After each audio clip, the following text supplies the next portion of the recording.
Okay, my friend made a dating wrap for 2024 this year. Um, Mine wouldn't be very exciting, but I also want to make things and present it to my friends. So this is my ranking every book I read in 2024 into a tier list. Um, because I read more than I went out with people. Maybe I won't include that. Anyways, so this is my tier list. I read 27 books so far in the year. I mean, there's like 10 days to go. I'm still reading stuff, but this is all the stuff that I finished. And I made my very own tier list. So I'll go through the categories and then I'll start putting the books down in chronological order. So we have on the very top tier, we have new favorite. Um, I mean, I feel like that's self-explanatory. If you are annoying like me, your favorite books are also like a identity thing. So I can really like a book, but like if I say something's my favorite book, that feels like a very that says something about me as well. So I'm very picky and annoying with that. Then we have 10 out of 10 no notes. Those were books that were really good this year.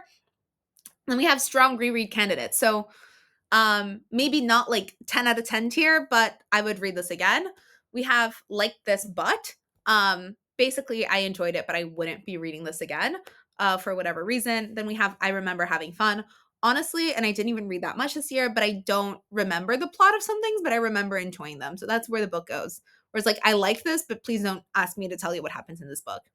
Then we have would have eaten this up 5 years ago. This is for some specific books in this list that I'm like, if I read this when I was 15, I would have loved it. It's just I feel like I'm too old for it now and I don't enjoy it as much.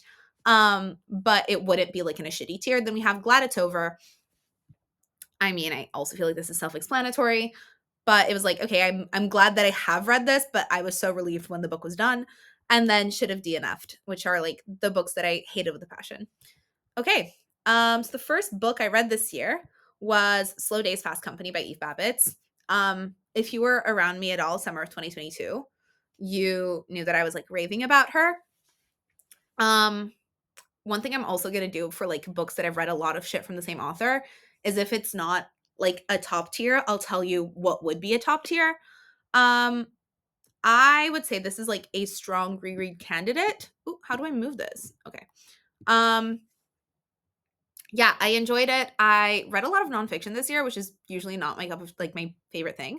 I first read Sex and Rage by Eve Babbitt, which I enjoyed the most. Like that would probably be my favorite book of hers.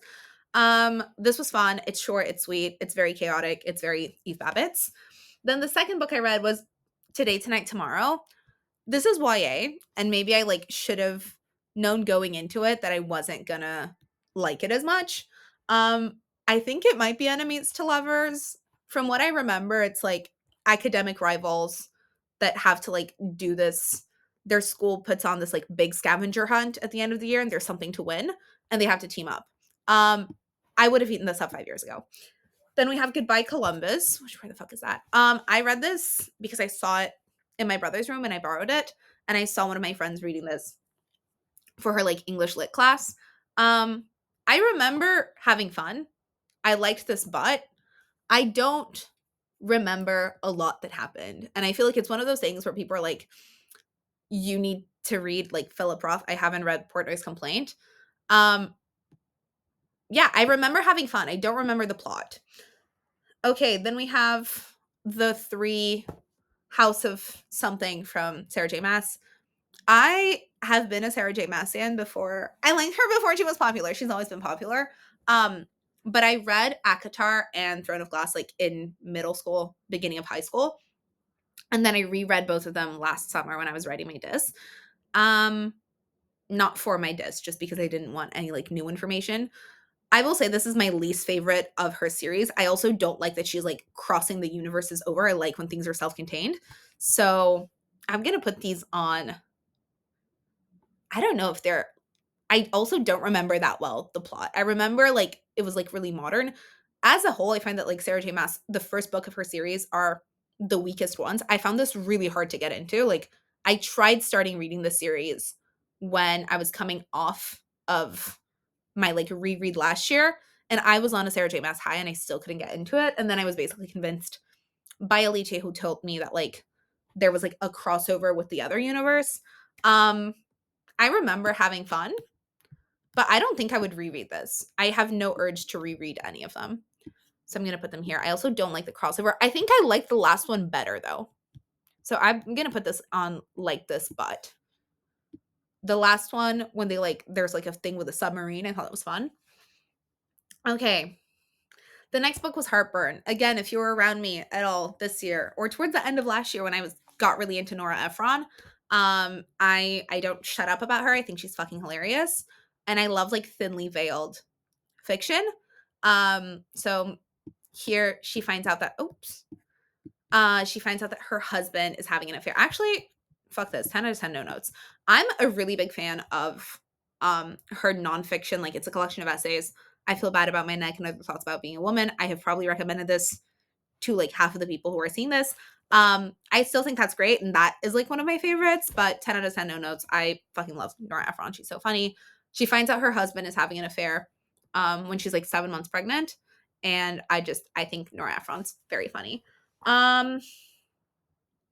What is next? Zen and the Art of Writing. I really like Ray Bradbury. I again like surprisingly was reading more nonfiction than usual this year. I think I would put this in strong reread candidate for anyone who writes. This is quite fun. Like I think the way that he talks about the creative process is like working at a muscle, which I quite like. I love all of his short stories. I will say my favorite like longer piece is Something Wicked This Way Comes, which is actually mentioned a lot in another book that I read this year. But yeah, Something Wicked is like very fun, spooky. I think if you're good at writing short fiction, you're good at writing anything because you can't have any like bullshit. So my favorite of Ray Bradbury is Something Wicked, but I think Zen and the Art of Writing is a great read for anyone who wants to write. Play It As It Lay. So because I am such a big Eve Abbott whore, everyone told me that I had to read Joan Didion, which I think is fair. So this was the first thing I read of hers, and I really liked it. Strong reread candidate. There's a bit when she's like, she goes to get an abortion. I don't know how I'm gonna make this sound it's not fun that she goes to get an abortion, but like her thought process of like the things that she does when she's like hoping to miscarry and she like goes to sleep in like white pajamas and fresh white sheets because she's hoping she'll like either miscarry or like get her period. Yeah, I mean it's like LA in the 70s. It's very fun. This specific edition is the copy that I have, which coincidentally has a picture of Eve Babbitt in the cover, the like really famous photo of her naked playing chess with Marcel Duchamp. So I also really like that. I really want to read The Year of Magical Thinking, which is the other one that people always rave about. Also, I think it was this year that there's like a book that came out about Eve Babbitt and Joan Didion. So maybe I'll suggest that to my book club next year. But if you like one of them, read the other. And if you just general looking for reading recommendations, I quite enjoy both of them. And I feel like Eve Babbitt is like she's the it girl now, but I'm glad she's getting the recognition she deserves. Then we have Conversations on Love. I think this is also a strong reread candidate. This is like interviews a lot of different people and it talks about love and different kinds of love. I really like the one like chapter or section on like platonic relationships and how Western society doesn't value them enough, like they're undervalued in Western society. And I think that was a bit that resonated a lot. But in general, I think I really enjoyed it and I think I'd like it at different points in my life, and I would probably read this and like different parts would be more relevant depending on my current situation. Yellow Face. Like this, but I don't think I would reread it. I read this because I bought Conversations on Love to read on the plane, and then I read it like I finished it when I got to the airport. So I bought this in like in WH Smith. This was, I'm pretty sure, like a bestseller for like ages when it came out. It's so funny. Basically, this like woman who has like a ethnically ambiguous last name, has a good friend who's like a really successful writer. They both went, I think, to like the same MFA program, and basically, her friend dies, and like this happens in the first chapter, so I'm not spoiling it. Her friend dies and leaves her like manuscript for her next book, which is about like Chinese mine workers or something. Anyways, she takes a manuscript, finishes up, and then publishes it her own. And then you kind of start seeing like everything kind of go to shit. It's very funny. A very quick read. Talks a lot about like the problems in the publishing industry. And also, I will say, like, it's that train crash that you can look away from. Really enjoyed it. Don't think I would reread it, but it was like a fun read. Then we have Funny Story. I'm an Emily Henry whore. 10 out of 10 no notes. I think this is my favorite of all the books she's read. I think I've been reading like Emily Henry, like contemporary romances since she started churning them out. I don't remember, like, if you ask me off the top of my head, I can't tell you what the fuck happens in a lot of them. But I always enjoy them. I really like Book Lovers. Happy Place is also quite nice. I think this is my favorite of the ones that she's written. I think Emily Henry is the like contemporary romance bitch in the way that Sarah J. Maas is the fantasy bitch. And I say bitch in a very respectful way. Basically, it's about like these two people who, okay, this girl, she's like engaged. She like moves to her like boyfriend city. She moves her whole life over. And then in her like in the bachelor party, her fiance gets with his like girl best friend and then leaves her. And then basically she moves in with the girl best friend's ex-boyfriend that also got cheated on. And then they have their little romance.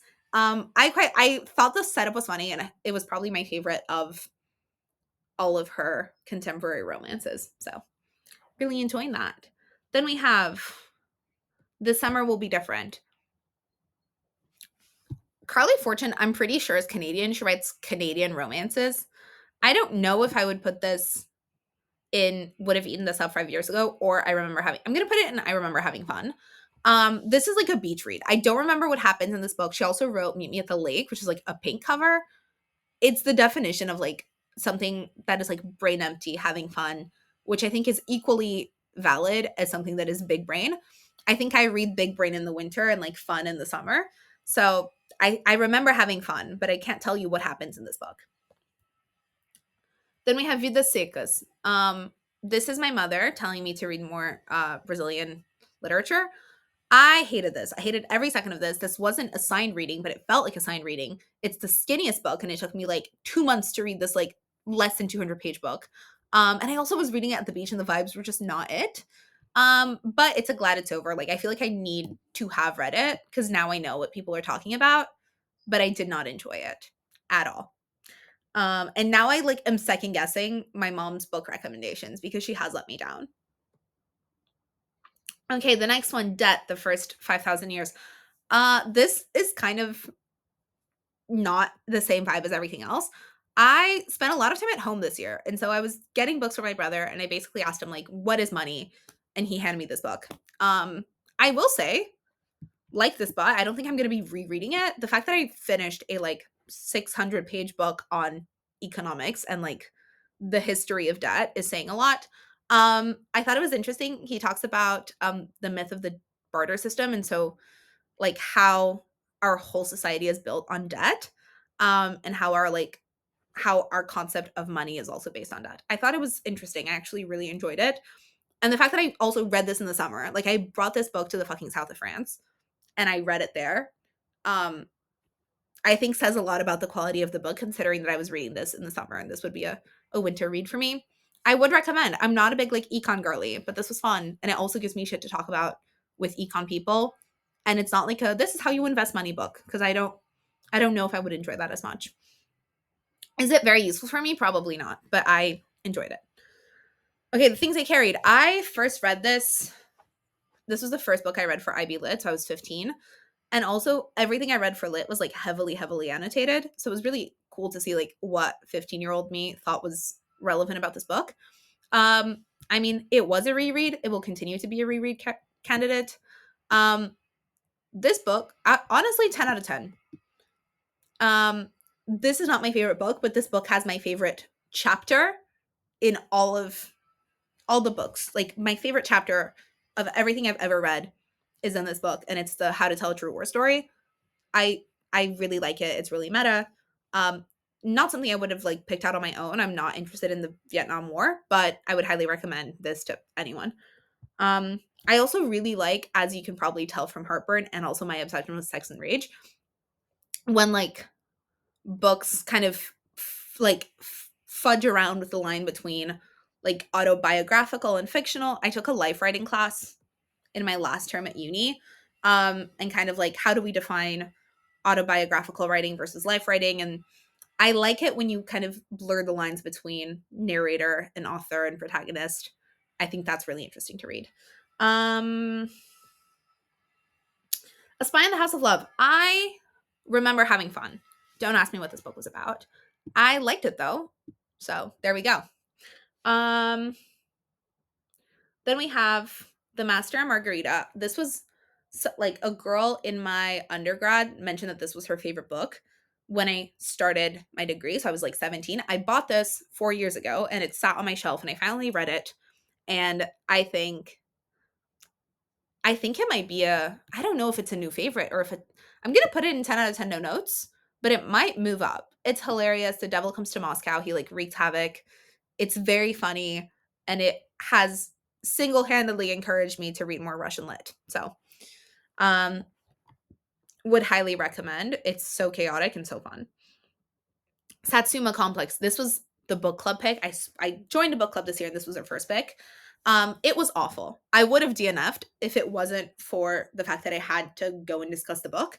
I'm so glad that everyone else in the book club also hated this. It's from a British comedian.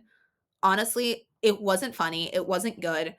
All the characters are like awful, but not in a way that like makes you hate them. I just don't care about anyone in this book and I don't care about the plot, and the plot is not that interesting. There you go.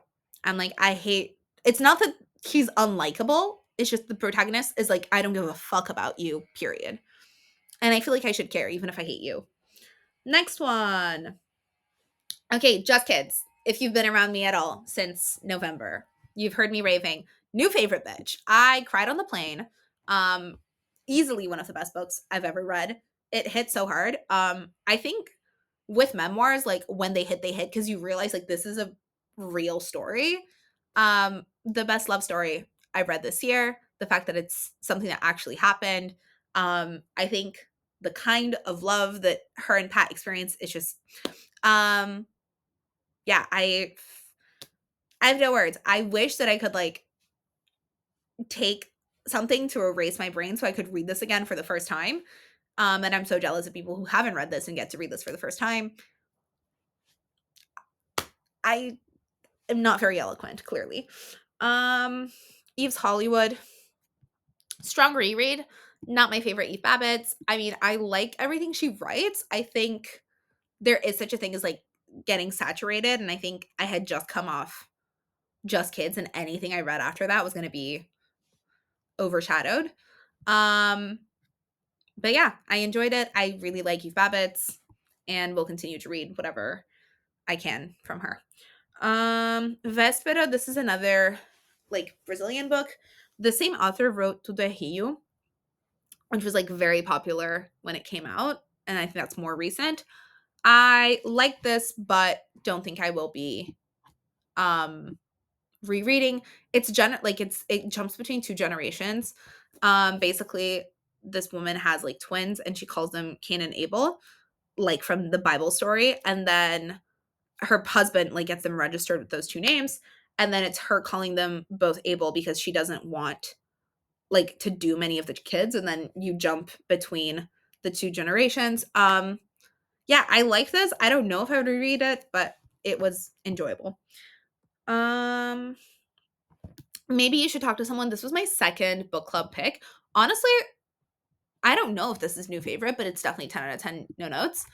Again, I'm not a self-help person. This is like a memoir from a therapist and it talks about therapy, but it is not a self-help book, which is maybe why I enjoyed it and also why I was not going to pick it out by myself, because I hate self-help and I am prejudiced against it. It also made me cry a lot because people can be so great sometimes. I think like I was crying about little things. There's this chapter about her UPS delivery guy, and like the last bit of that chapter had me getting teary-eyed over fucking like bookshelves. It was also very comforting to see people like in their 40s making big life decisions and like changing the course of their career. I'm feeling a bit lost at the moment. So it's always comforting to know that like I don't have to figure everything out right now. Then the next book, Death on the Nile. No, sorry, Name of the Wind. This was recommended by a lot of people, and by a lot I mean two people. It's fantasy. It's so fun. Strong reread. I think the only reason this isn't on 10 out of 10 no notes is because it's meant to be a trilogy. This came out in 2007. The second book came out in 2011, and the third book still isn't out. And if you've seen me getting drunk and then getting really angry about Game of Thrones, yeah, I don't like starting series that are unfinished or like have no plan to be finished. Um, so that was frustrating, but I really liked that the magic system was really interesting, but also like easy to understand. Easy-ish. Takes a few hundred pages. I really like the school. Like he goes to this like magic school. It has like not Hogwartsy vibes, but I love a magic school. Um, so yeah, that was fun. Then we have Death on the Nile. I'm gonna say new favorite because I read it in the best possible scenario. I read this when I was like on the Nile cruise. And then at the end of the trip, we finished the trip and we went to the hotel where like Agatha Christie stayed at, which is the hotel where the book starts off at. So I think because I was reading about Egypt in the winter and I was in Egypt in the winter and it was like, I can't picture shit if you don't know I have aphantasia, but like this was, there could not have been a cooler situation to read this fucking book. And Agatha Christie is always great. Um, you know, when you like don't read an author for a long time and then you're like, what the fuck? I forgot that you were a fantastic writer. Which, like, yeah, no shit. Then we have, and then there were none. That's gonna be 10 out of 10 no notes. I love Agatha Christie, but this one doesn't have Poirot, so not like the same. But honestly, Agatha Christie to me like reads like this. So fun. A great way to get out of a reading rut as well. And then Fairy Tale by Stephen King. 10 out of 10 no notes. This I really enjoyed. I really like Grimm's fairy tales, and my mom when I was little used to tell us like the OG stories. So the like Cinderella's stepsister cuts off her toe and like that sort of vibe. So I enjoy the like real fairy tales. This was really great. Stephen King's great. I haven't read anything by him in a really long time. I really liked Stephen King in middle school. But now I might go back. I also can really respect someone who turns out books the way that he does because nobody does it like him. And then the last book I'm reading right now, which I'm not going to rate, but everyone told me I was going to be crushed. I'm reading A Little Life. So far I am crushed. My gut has been wrenched.